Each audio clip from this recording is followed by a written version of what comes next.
আমরা নির্বাচিত নয়, আমরা কতদিন থাকব। আমরা চাই বাংলাদেশের জনগণের প্রতিনিধিত্ব তৈরি হোক, সাথে সাথে ঢাকা সিটি কর্পোরেশনের আওতাধীন এবং ঢাকার বাইরে যে সমস্ত সিটি কর্পোরেশন আছে সেখানে জনবান্ধবমূলক এবং জনগণের প্রতিনিধিরাই সেখানে সেবা দান। যতদিন পর্যন্ত নির্বাচন না হবে দল আমাদেরকে প্রশাসক হিসেবে সিটি কর্পোরেশনের জনগণের সেবা দেওয়ার জন্য আমাদেরকে ওখানে পাঠিয়েছে। আমরা চেষ্টা করব বাংলাদেশ সরকারের ভাবমূর্তি এবং মাননীয় প্রধানমন্ত্রী তিনি নগরবাসীর কাছে প্রতিশ্রুতিবদ্ধ, সেই প্রতিশ্রুতিবদ্ধগুলো আমরা বাস্তবায়ন করার জন্য আমরা চেষ্টা চালিয়ে যাব। যেখানে আমাদের মাননীয় প্রধানমন্ত্রী উনি চায় প্রতিটি সিটিতে একটা ক্লিন সিটি থাকুক, পরিষ্কার পরিচ্ছন্ন এবং সবুজায়ন থাকুক। আগামীতে ডেঙ্গু আছে, সেই ডেঙ্গুর পরিকল্পনা নিয়ে উনি আমাদেরকে পরামর্শ দিয়েছে। আমরা এখনও অফিসে যোগদান করতে পারিনি, আমরা অফিসে যাব আগামীকালকে থেকে। যে আমাদের কর্মকর্তাবৃন্দরা আছে তাদের সাথে মিটিং করে আমরা একটা প্ল্যান বানিয়ে আমরা সেভাবে কাজ করব। আমরা নিশ্চয়ই আপনারা জানেন আমরা দীর্ঘদিন আন্দোলন সংগ্রাম করেছি, আমরা চেয়ারে বসে থাকার লোক নেই। চেয়ারের পাশাপাশি আমরা প্রতিটি পাড়ায় মহল্লায় ঘুরে সমস্যাকে ফাইন্ড আউট করে নিজেরাই সহযোগে জনগণকে সাথে নিয়ে কাজ করি।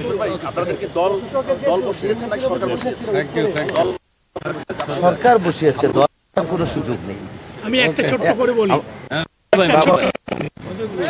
প্রধানমন্ত্রী যেটা করেছেন সেটা হচ্ছে জনগণকে সার্ভিস দেওয়া। আপনারা জানেন যে ভোট ডাকাতির মাধ্যমে সমস্ত সিটি কর্পোরেশন দখল করা হয়েছে, অব্যবস্থা চলেছে, দুর্নীতি চলেছে, অনিয়ম চলেছে। এর থেকে সিটি কর্পোরেশনকে বের করে নিয়ে আসে। গত জুলাই বিপ্লবের পরে প্রশাসনিক কর্মকর্তা চালাতেন, সময় দিতে পারতেন না। এখন রাজনৈতিক নেতৃবৃন্দ সময় দিয়ে জনগণের কাজটি করবেন। উনি যেটা চেয়েছেন মাননীয় প্রধানমন্ত্রী 6 মাসে একটা প্যাকেজ করেছেন, সেটা হচ্ছে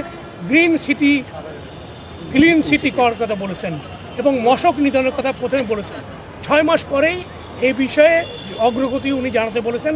এরপরে পরবর্তী স্টেপিংটা কী হবে সেটা আমাদের কাজের অগ্রগতির পরেই উনি নির্ধারণ করে দেবেন। ইনশাল্লাহ আমরা সেভাবেই ওনার যে পরামর্শ অনুযায়ী আমরা কাজ করব এবং আমরা একটি শহরের মানুষকে স্বস্তি দিতে চাই, সার্ভিস দিতে চাই এবং জনগণের মুখোমুখি থেকেই জনগণের কাজটি আমরা করতে চাই। প্রকল্পগুলো নিব এবং সেটা যেন যথাযথভাবে বাস্তবায়ন করতে পারি।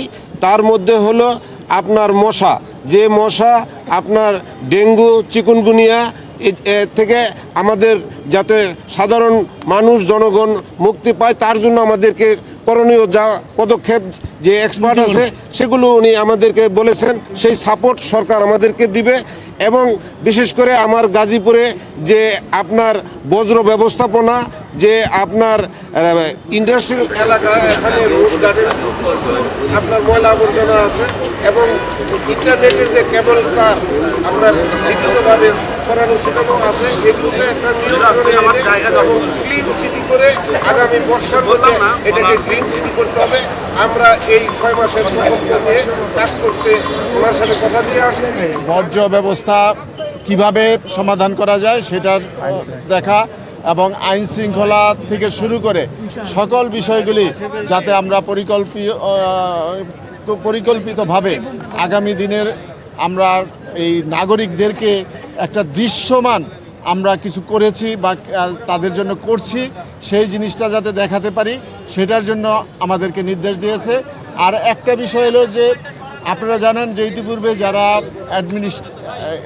এখানে প্রশাসক হিসাবে ছিলেন তারা হচ্ছে সরকারি বিভিন্ন পদের কর্মকর্তা, কিন্তু আমরা যারা এখানে আছি আমরা হচ্ছি রাজপথের সাথে প্রতিটা রোড গার্ড, যে সিটি কর্পোরেশন আছে রোড গার্ড আমাদের চিনা, কোথায় কি সমস্যা আছে, জনগণের কি সমস্যা, সেই সমস্যাগুলি এই সরকারি কর্মকর্তাদের থেকে আমরা বেশি ভাবে এটা মূল্যায়ন করতে পারবো, নির্ধারণ করতে পারবো, সেই অনুযায়ী কাজ করতে পারবো। যার কারণে আগামী দ্রুত নির্বাচন হবে, সেই নির্বাচনের পূর্ব পর্যন্ত আমরা যাতে রুটিন ওয়ার্ক কাজগুলি দ্রুতভাবে জনগণের দরগড়ায় পৌঁছে দিতে পারি সেটার জন্যই কিন্তু আমাদেরকে দায়িত্ব দেওয়া হয়। ডেঙ্গু মশা নির্মূল করা, শহরকে পরিষ্কার রাখা, এইগুলো হচ্ছে ইন জেনারেল সবার কথা তিনি বলেছেন। পাশাপাশি আমরা বিভিন্ন সিটিতে যারা দায়িত্বপ্রাপ্ত হয়েছি আমরা ওই সিটির সমস্যাগুলো চিহ্নিত করে জনগণের কল্যাণে নিজেকে কাজ করা।